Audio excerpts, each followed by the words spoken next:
moderator, because while we've been discussing, we've come to categories of questions, even if there are 6 or 8 questions. There is the 2002 riots, his role there. There is a denial of visa to him. There's a whole question of freedom of press, the banning of the film. I mean, there is his prime ministerial ambition. We can divide up. Any moderator will say those are the areas. Instead of Ajay Devgn, he should have invited Tim Sebastian. That would have carried greater conviction. I think perhaps... We don't know what Ajay Devgn is going to be. Managers here. I mean, he doesn't have to look anywhere. There is nothing funny about it, Mr. Kaur. It's a serious discussion. No, so I'm saying these campaign managers are here. We shouldn't prejudge they've done before we've actually seen him. But certainly to make sure all kinds of questions are entertaining. Okay, what would be your top... Okay, Mr. Thakur, what would be your top... Very good at choreographing. Okay. Very good at, whether it's a public any politician, any politician, let's be fair, any politician would be looking to this event. I'm saying it's a fact. But are we being selective? It might be a fact, but are we being selective? Are we being a little selective? Are we going to say here, and I'm going to agree on that if Rahul Gandhi, for instance, was being asked questions on Google, he might have acted in precisely the same way. We would have said the same things about him. So that's what I'm saying. So let's not be... It's like saying what happened in November 1984 to the Sikhs in Delhi, and that's why that kind of somehow justifies what happened, in Gujarat in 2002. Two wrong. But no one asked the Congress. No one asked the Congress about their double speak. Of course.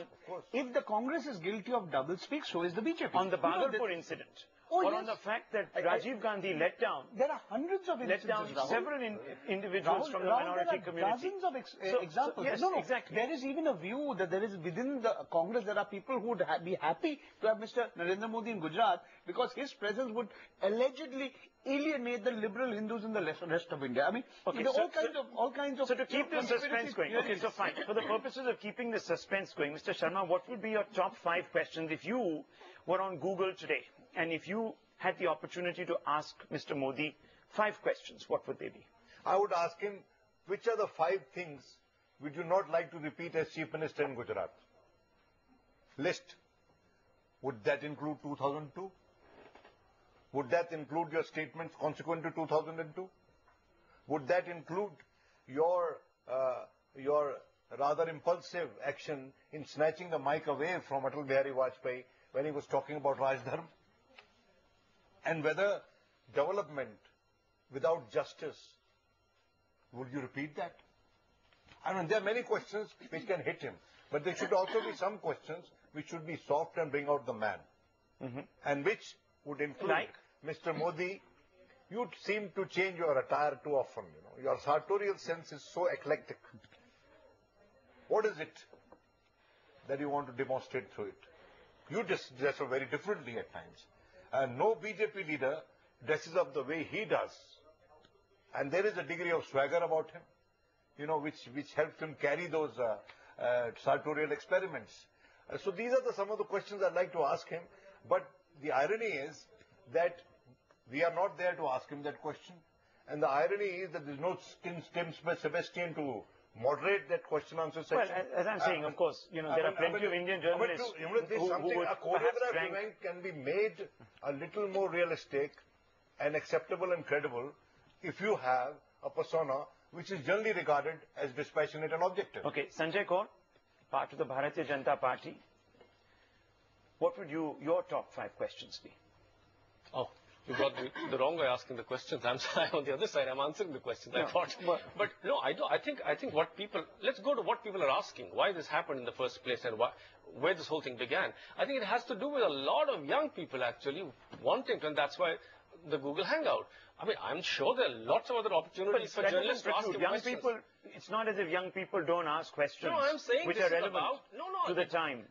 I mean, it's also happening on a day when one of his ministers has been sentenced to 18 years in jail for one of the most horrific and gruesome massacres of the post-Godhra violence. So, there is symbolism also in the timing. And inevitably people would be, perhaps, wanting to ask questions related to this news event. So be it. I have absolutely no idea.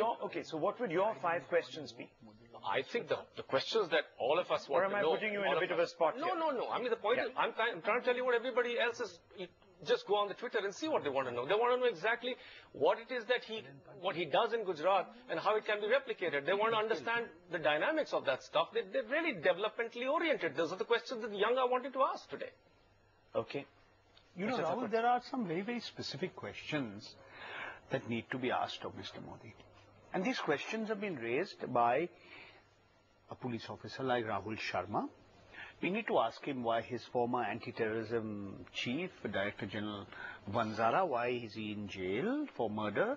We need to ask him how his former minister died under very mysterious circumstances when he went for a morning walk. I think there are dozens of questions that need to be asked of him, and even if he ducks them, they still need to be asked of him. Even if he says that this is sub judice, this matter is under investigation, this is being done, I think the world needs to know what that what happened in 2002... It's easy to ask the negative and the cynical questions, Mr. Thakur. It's very easy to pillory a man. Look, a journalist has to ask Mr. Modi the tough questions.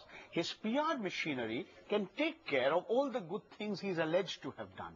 But I think what happened in 2002 was not just a blot on the face of this country, and not just Gujarat, this country, but on humanity. Okay? It also happens to have been the first communal riot in India, which was broadcast live thanks to 24 by 7 television. You could have tough questions asked outside the realm of the communal argument also. There are several questions that you could put. Of course, there are several questions that can be asked, including his most recent ridiculous claim about why there is so much malnutrition in Gujarat, because allegedly Gujarati women want to remain thin, they are fashion conscious because, you know, they are vegetarian, which is which is absolutely ridiculous, the kind of. Well, I'm sure if we were to go by what Mr. Jha has said, I mean, if social media is the hangout, as it is said, of young India, I wonder if young India would have asked those questions. I would like to see the demography of the sample he draws. Like, how many, for instance, people from the minority does he permit to ask questions? Although they are choreographed. But surely there would be some mix, good mix. And it's not just be people belonging to one faith. People belonging to from across the faith should be asking questions. Will you ask Sitalwat to be among the people who would raise questions? Are made to ask questions? Well, I wouldn't know. I'm not the moderator. And I'm sitting here in the comfort of this studio, waiting, in fact, for the event to unfold. Why not Mallika Sarabhai for that? Yes, why not? Why not Mallika Sarabhai? If you give an open forum, let anybody ask questions on that forum. I would be very interested to know what the 5,000 questions were, and of which the 6 that get selected. You know, what was the nature of the 5,000? Exactly. That would be a very interesting exercise. You know, what he avoided and what he chose. And what he said and what he didn't. Of course, that goes without saying. We're going to take a short break at this point. We're going to come back because Narendra Modi is expected to speak anytime.